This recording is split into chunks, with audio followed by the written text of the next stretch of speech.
आइए देखते हैं मध्य प्रदेश की दोपहर की बड़ी खबरें। 20 जून को किसानों के खाते में आएंगे 2000 रुपए। पीएम किसान की 23वीं किस्त का ऐलान। आपको बता दें, प्रधानमंत्री किसान सम्मान निधि योजना की 23वीं किस्त का लंबे समय से इंतजार था, लेकिन अब देश के करोड़ों किसानों को बड़ी खबर मिल गई है। पीएम किसान योजना की आधिकारिक सोशल मीडिया हैंडल एक्स पर 23वीं किस्त जारी करने की आधिकारिक तारीख का ऐलान कर दिया गया है।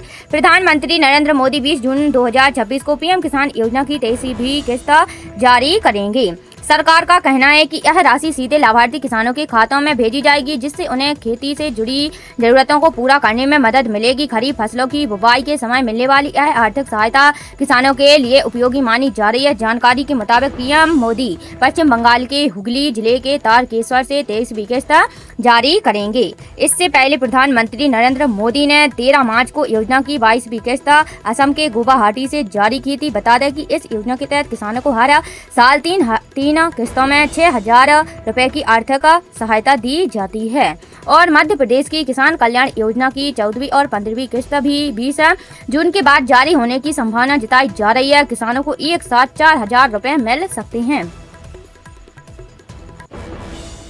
सीएम डॉक्टर मोहन यादव आज उज्जैन आएंगे। आपको बता दें, मुख्यमंत्री डॉक्टर मोहन यादव बुधवार को उज्जैन जिले की झारडा तहसील में 188 करोड़ 42 लाख रुपए की लागत से निर्मित सामाकोटा बैराज का लोकार्पण करेंगे। छोटी काली सिंध नदी पर बने इस बैराज से क्षेत्र के 18 गांवों के करीब 11,000 से अधिक किसान परिवारों को सिंचाई सुविधा का लाभ मिलेगा।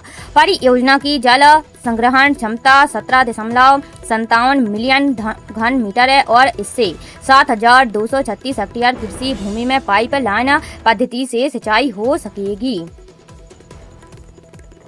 चांदी 2,309 रुपए गिरकर 2,49,000 रुपए पर आई। आपको बता दें, चांदी के दाम में आज गिरावट रही। India Boolean and jewellers association के अनुसार 1 किलो चांदी 2,309 रुपए गिरकर 2,49,000 रुपए पर आ गई है। इससे पहले इसकी कीमत 2,51,000 रुपए प्रति किलो थी। वहीं 10 ग्राम 24 कैरेट सोना 17 रुपए बढ़कर 1,50,000 रुपए पर पहुंच गया है। सोने चांदी इस साल 19,000 रुपए महंगे हो चुके हैं। हालांकि इस साल सोने चांदी की कीमत बढ़ी है। सोने चांदी 2024 में अब तक 19,000 रुपए तक महंगे हो चुके हैं। 31 दिसंबर 2025 को 10 ग्राम सोना 1,33,000 रुपए पर था, जो अब 1,50,000 रुपए पर है। वहीं चांदी 31 दिसंबर 2025 को 2,30,000 रुपए किलो थी, जो अब 2,49,000 रुपए पर है। मानसून पश्चिमी तट पर अटका, मुंबई 7 से 8 दिनों में पहुंचेगा। आपको बता दें, मानसून 8 जून से पश्चिमी तट पर लगभग स्थिर है। मौसम एजेंसी के मुताबिक मानसून को मुंबई आने में 7 से 8 दिन लग सकते हैं। सकी मुख्य वजह बंगाल की खाड़ी में मजबूत लो प्रेशर एरिया या डिप्रेशन नहीं बनना है। मानसून की धीमी रफ्तार की वजह से देश के 723 जिलों में से सिर्फ 103 में ही सामान्य बारिश हुई है। आज जयपुर, भरतपुर और कोटा समेत राजस्थान के 23 जिलों में आंधी बारिश का येलो अलर्ट है। पिछले 24 घंटे में झुंझुनू समेत राज्य के 10 जिलों में 2 इंच बारिश हुई है। वहीं मध्य प्रदेश के रायसेन, छिंदवाड़ा, ग्वालियर और सागर समेत 8 जिलों में आंधी बारिश का असर रहेगा।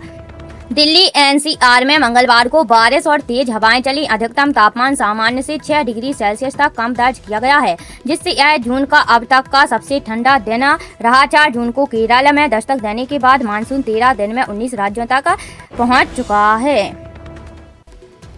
प्रदेश के 3 जिलों में 18 स्वास्थ्य केंद्र, अब निजी हाथों में डॉक्टर स्टाफ भी वहीं रखेंगे।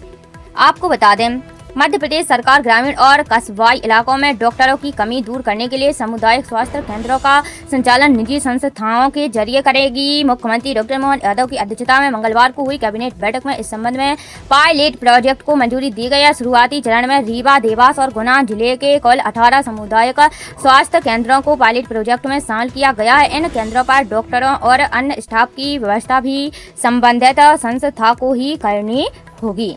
इंदौर मेट्रो को मिलेगी रफ्तार। 19,472 करोड़ रुपए का रिवाइज्ड कॉस्ट बजट भी किया स्वीकृत। आपको बता दें, कैबिनेट ने इंदौर मेट्रो रेल परियोजना के लिए 19,472 करोड़ 29 लाख रुपए की संशोधित लागत को मंजूरी दे दी है। नीट यूजी री एग्जाम तक टेलीग्राम पर भारत में रोक। आपको बता दें, नीट यूजी पुनर्परीक्षा की निष्पक्षता सुनिश्चित करने के लिए केंद्र सरकार ने भारत में टेलीग्राम मैसेजिंग ऐप पर अस्थायी रोक लगाने का निर्णय लिया है। नेशनल टेस्टिंग एजेंसी ने मंगलवार को जारी प्रेस विज्ञप्ति में बताया कि इलेक्ट्रॉनिक्स एवं सूचना प्रौद्योगिकी मंत्रालय ने सूचना प्रौद्योगिकी अधिनियम 2000 की धारा 69 के तहत यह आदेश जारी किया है। एनटीए के अनुसार टेलीग्राम पर प्रतिबंध 22 जून 2026 तक प्रभावी रहेगा, जबकि ऐप का मैसेज एडिट फीचर 30 जून तक बंद रखा जाएगा। इससे पहले भेजे गए संदेशों में भी इस अवधि के दौरान संशोधन नहीं किया जा सकेगा। मंत्रियों के प्रस्ताव पर सहमत नहीं हुए सीएम। तबादलों की नई समय सीमा रात में ही खत्म। आपको बता दें, सरकारी विभागों में तबादलों के लिए समय सीमा में वृद्धि करने के लिए मंत्रियों के प्रस्तावों को मुख्यमंत्री डॉक्टर मोहन यादव ने सहमति नहीं दी है। उन्होंने मंगलवार को रात्रि 12 बजे के उपरांत तबादलों पर पूर्ण प्रतिबंध लगाने के निर्देश दिए हैं। उन्होंने कहा कि अधिकांश विभागों में 90% तबादलों का काम पूरा हो चुका है। जो शेष है उसे आज ही निपटाया जाए। इस निर्देश में स्कूल शिक्षा विभाग शामिल नहीं होगा। कैबिनेट की बैठक से पहले मुख्यमंत्री डॉक्टर मोहन यादव ने मंत्रियों से संवाद किया। इस दौरान कुछ मंत्रियों ने तबादलों की तारीख बढ़ाई जाने का आग्रह किया है। 400 यूनिट पर 178 रुपए, 200 पर 67 रुपए बढ़ेगा बिजली बिल। आपको बता दें, 1 जुलाई से छत्तीसगढ़ में बिजली महंगी होने जा रही है। नई दरें लागू होने के बाद यूजर्स को 100 यूनिट बिजली खर्च करने पर करीब 33 रुपए और 200 यूनिट पर 67 रुपए ज्यादा चुकाने पड़ेंगे। घरेलू उपभोक्ताओं के साथ साथ कॉमर्शियल, कृषि पंपों और गैस सब्सिडी वाले कनेक्शनों पर भी बढ़ोतरी हुई है। हालांकि ये बढ़ोतरी सिर्फ यूनिट चार्ज में है, लेकिन ड्यूटी और सेस का असर जुड़ने से बिल में अतिरिक्त बोझ पड़ रहा है। आइए समझते हैं कि अलग अलग खपत पर बिजली बिल कितना बढ़ेगा।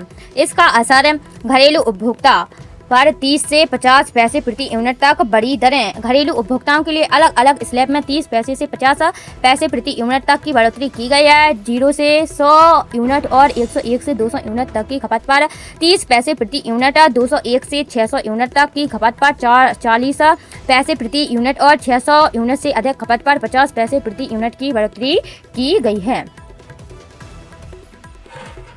गुजरात के बड़ोदरा में बस ट्रक की टक्कर, 6 की मौत। आपको बता दें, गुजरात के बड़ोदरा में कोटंबी स्टेडियम के पास बुधवार सुबह एक स्लीपर बस और ट्रक की टक्कर में 6 लोगों की मौत हो गई है।